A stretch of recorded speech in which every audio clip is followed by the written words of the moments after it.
Hello everyone, welcome back to Sri Bala Vantalu. ఈరోజు మన కమ్మనైన రెసిపీ అనపగింజలతో టేస్టీ రెసిపీ అన్నమాట. రాయలసీమ సైడ్ ఎక్కువగా ఈ కర్రీని ప్రిపేర్ చేస్తూ ఉంటారు. రాగి సంగటికి కానీ, వైట్ రైస్కి కానీ, చపాతీలకు కూడా సూపర్ అంటే సూపర్గా ఉంటుంది.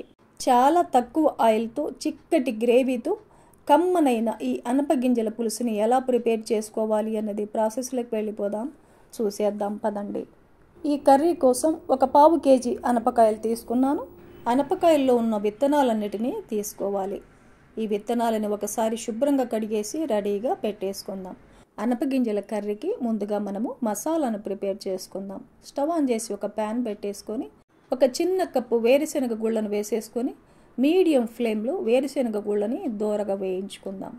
చూడండి, వేరుశెనగ గుళ్ళని ఇలా దోరగా వేయించేసుకొని స్టవ్ ఆపేసి పూర్తిగా చల్లారిన తర్వాత పైన పొట్టు తీసి పెట్టుకోవాలి. ఒక చిన్న మిక్సీ జార్ పెట్టేసుకొని వేయించి పొట్టు తీసిన వేరుశెనగ గుళ్ళను వేసేసుకొని ఒక 3 టేబుల్ స్పూన్లమైన ఎండు కొబ్బరిని ఇలా చిన్న చిన్న ముక్కలుగా కట్ చేసి వేసేసుకుందాం.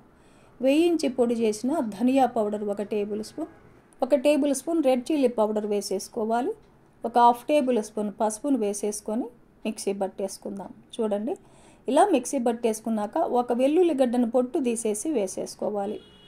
ఒక చిన్న ఉల్లిపాయని ఇలా పీసెస్గా కట్ చేసి వేసేసుకొని కొద్దిగా వాటర్ను కూడా యాడ్ చేసి మెత్తటి పేస్ట్ లాగా మిక్సీ పట్టుకోవాలి. చూడండి, మసాలాని ఇలా మెత్తటి పేస్ట్ లాగా మిక్సీ పట్టేసుకొని పక్కన పెట్టేసుకుందాం. ఈ అనపగింజల క్వాంటిటీకి చిన్న టమాటోలు అయితే 3, పెద్ద టొమాటోలు అయితే 2 తీసుకుంటే సరిపోతుంది. చింతపండు వేయాల్సిన అవసరం లేదండి.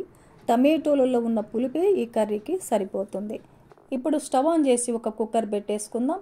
ఒక 2 టేబుల్ స్పూన్ల ఆయిల్ వేసుకుంటే సరిపోతుంది. ఎక్కువ ఆయిల్ ఏమీ అవసరం లేదండి ఈ కర్రీకి. ఆయిల్ హీట్ ఎక్కిన తర్వాత 1/2 టేబుల్ స్పూన్ ఆవాలు, 1/2 టేబుల్ స్పూన్ జీలకర్ర వేసేసుకొని ఆవాలు చిటపట అనేంత వరకు వేయించుకోవాలి. చూడండి, ఆవాలు జీలకర్ర ఇలా బాగా వేగిన తర్వాత స్టవ్ని లో ఫ్లేమ్లో పెట్టేసుకొని రెడీగా పెట్టుకున్న అనపగింజలను వేసేసుకొని మిక్సీ పట్టి పెట్టుకున్న మెత్తటి మసాలా పేస్ట్ను కూడా వేసేసుకుందాం. మసాలాలో ఉన్న పచ్చిదనం పోయేంత వరకు ఒక 5 నిమిషాల పాటు లో ఫ్లేమ్లో ఇలా కలుపుకుంటూ ఫ్రై చేసుకోవాలి. 5 నిమిషాల తర్వాత కట్ చేసి పెట్టుకున్న టమాటోలని, కొద్దిగా ఫ్రెష్ కరివేపాకును కూడా వేసేసుకొని లో ఫ్లేమ్లో టమాటోలని మరో 2 నిమిషాల పాటు మగ్గనిద్దాం. ఒక 3-4 టేబుల్ స్పూన్లమైన కొత్తిమీరను కూడా వేసేసుకొని కలుపుకోవాలి. టమాటోలను ఒక 2 నిమిషాల పాటు మగ్గనిచ్చిన తర్వాత ఏ కప్పుతో అయితే మనం అనపగింజలు తీసుకున్నామో అదే కప్పుతో 1.5 కప్పు వాటర్ వేసేసుకోవాలి. టేస్ట్కి సరిపడా సాల్ట్ను కూడా వేసేసుకొని కలిపేసుకుందాం.